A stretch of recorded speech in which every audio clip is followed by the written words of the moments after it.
हरि ओम तत्सत् श्रीमते रामचंद्राय नमः।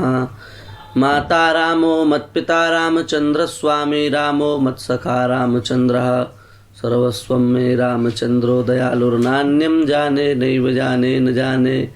श्री सीतानाथ समारंभां श्रीरामानंदार्य मध्यमाम् अस्मदाचार्य पर्यन्तां वंदे श्री गुरु परंपरां। श्री सीतारामचंद्र भगवान की जय। श्री वृंदावन बिहारी लाल की जय। वर्तमान समय में अनेकानेक संदर्भों पर भिन्न भिन्न विषयों पर भगवत कृपा से यथामति यथा समय चर्चा चलती है। अभी बहुत ही जल्द होली का पवित्र महोत्सव आ रहा है और वैसे भी ब्रज में तो बहुत पहले से ही होली प्रारंभ हो जाती है, तो एक दृष्टि से होली चल भी रही है और आ भी रहा है। हमारे यहाँ रसिक परंपरा में भी एवं भारतीय संस्कृति की परंपरा में दोनों दृष्टि से देखा जाए तो होली का बड़ा विशेष महत्व है। रस परंपरा की दृष्टि से भी और सनातन संस्कृति की दृष्टि से भी। सनातन संस्कृति की दृष्टि से विचार किया जाए तो प्रहलाद जी की विजय और हिरण्यकश्यपु के पराभव का यह जो है प्रतीक है। तो एक दृष्टि से विचार करोगे तो अधर्म का ह्रास और धर्म की विजय है ये। इसलिए सनातन संस्कृति की दृष्टि में इस त्योहार का बहुत विशेष सम्मान है, विशिष्ट सम्मान है। और रस जगत की दृष्टि से देखा जाए तो रसिकों की वाणी है ऐसी। रसिकों ने अपने शास्त्र ग्रंथों में कहा है, रसिक वाणियों में कहा है, त्रिविध ताप ही जरे खेलिए जब फाग। ये जो फागुन को दिन आयो, ये जो फागुन का समय चल रहा है, इस समय जो होली खेलते हैं उनके अंतःकरण के त्रिविध ताप जल जाते हैं, त्रिविध तापों का उपशमन हो जाता है उनके। ऐसा इस होली का क्या है, महत्व है। तो ये जो बाह्य होली खेली जाती है इसका ये महत्व नहीं है। वस्तुतः हम प्रिया प्रियतम के साथ भाव राज्य में जो होली खेलेंगे उससे त्रिविध ताप की निवृत्ति हो जाती है। त्रिविध ताप क्या है? दैहिक, दैविक, भौतिक, यही त्रिविध ताप हैं। इन तीनों तापों से हमारी निवृत्ति हो जाएगी। ये उसका भाव राज्य का स्वरूप है। तो भाव की दृष्टि से भी देखें, बाह्य दृष्टि से भी देखें और सनातन संस्कृति की दृष्टि से भी देखें तो होली का बहुत विशेष महत्व है। होली का क्या है, बड़ा विशेष महत्व है। लेकिन वर्तमान समय में जिस प्रकार से समस्त त्योहारों में थोड़ा थोड़ा विकृतियां आ रही हैं, संस्कारों में विकृतियां आ रही हैं, उसी दृष्टिकोण से जब विचार करेंगे तो होली में भी बहुत विकृतियां आने लगी हैं। कई प्रकार की विसंगतियां, कुसंगतियां आने लगी हैं जो गलत पदार्थों के सेवन से लेकर के और गलत प्रकार के आचरणों तक जाती हैं, गलत प्रकार के व्यवहारों तक जाती हैं। ये वस्तुतः सनातन धर्म के अनुरूप कार्य नहीं हो रहा है, उसके विपरीत कार्य हो रहा है। इससे हमको पुण्य की नहीं, शांति की नहीं, अपितु हमारे लिए पाप की प्राप्ति होगी, दुख की प्राप्ति होगी। इसलिए ऐसा कोई भी कार्य हमें नहीं करना चाहिए।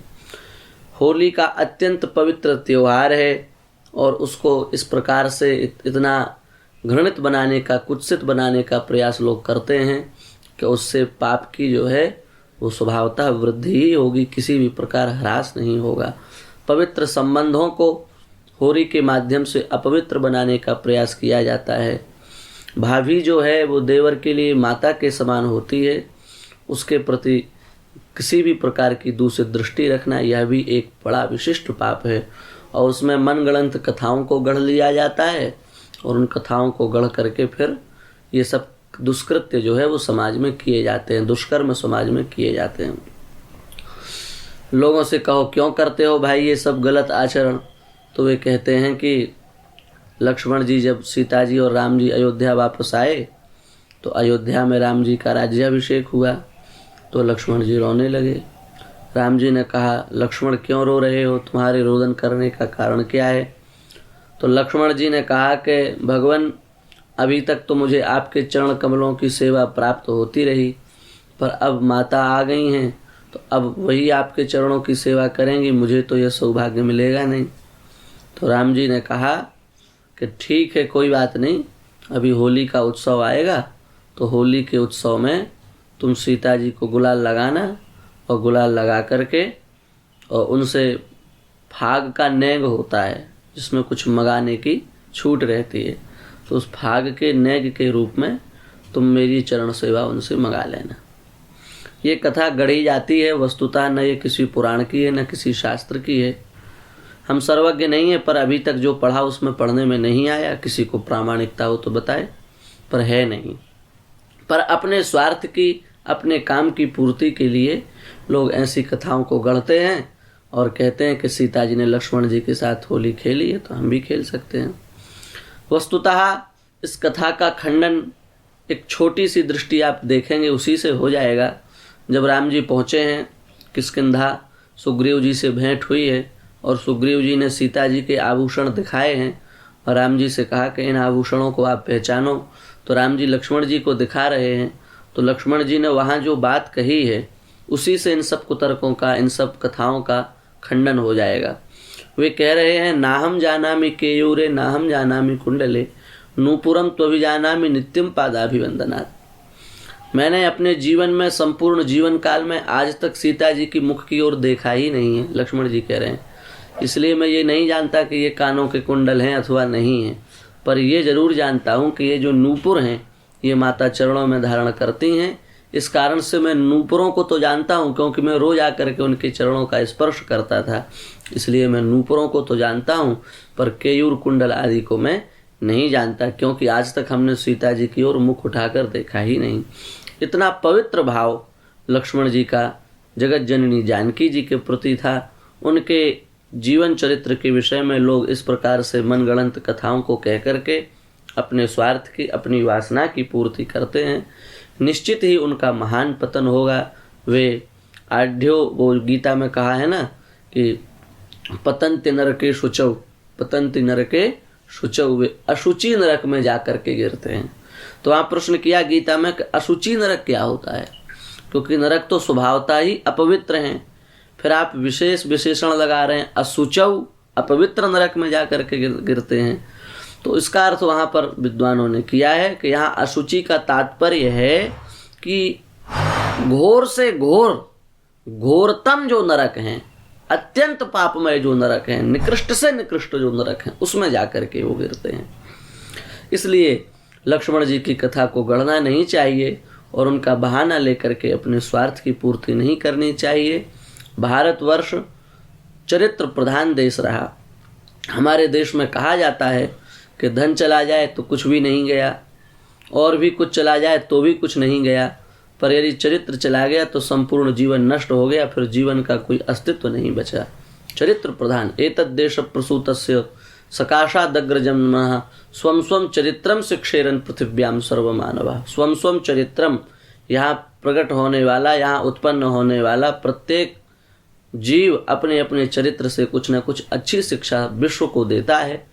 ऐसी इस भारतवर्ष की गरिमा महिमा रही है। उसी गरिमा और महिमा के अनुरूप हमको समस्त त्योहार, समस्त अपने कार्य संपादित करने चाहिए, जिससे हमारी सनातन संस्कृति की छवि भी धूमिल ना हो और हमारे लिए भी किसी प्रकार के पाप ताप संताप न सताए।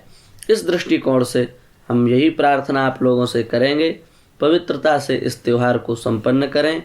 किसी भी प्रकार के दुर्व्यसन और दुराचरण दोनों से बचने का प्रयास हमको करना चाहिए, क्योंकि दुर्व्यसन और दुराचरण ये दोनों हमारा नाश करने वाले हैं। इसलिए दुर्व्यसन से बचें, दुराचरण से बचें, पवित्रता से अपनी परंपराओं के अनुसार, अपनी आर्ष परंपरा के अनुसार, आर्ष मान्यताओं के अनुसार अपने त्योहारों को संपन्न करें। और वस्तुतः होली क्या है, संतों के यहाँ तो नित्य होली, नित्य दीपावली है, सदा दिवाली, संत के आठों पहर आनंद। पर यह विशेष उत्सव है तो त्रिविध पाप ही जरे खेलिए जब भाग। हम लोग भाव राज्य में परात्पर परब्रह्म सर्वेश्वर सच्चिदानंद आनंद कंद मुकुंद गोविंद के साथ होली खेलेंगे तो हमारे त्रिविध तापों का नाश हो जाएगा। भगवान की कृपा से त्रिविध तापों से हम ऊपर उठ जाएंगे, त्रिविध तापों का हमें संस्पर्श नहीं होगा। ऐसे ही भगवान हम सबके ऊपर कृपा करें, उसी भाव राज्य की होली में हम सबका प्रवेश हो। बाहर की होली तो बहुत अच्छी है, पर अंदर की होली जिससे हमारे आंतरिक तापों का नाश हो, ऐसी भगवान हम सब पर कृपा करें। बस इसी भावना के साथ होली की खूब खूब सभी को शुभकामनाएं देते हुए हम अपनी वाणी को विराम देते हैं। श्री सीता रामचंद्र भगवान की जय।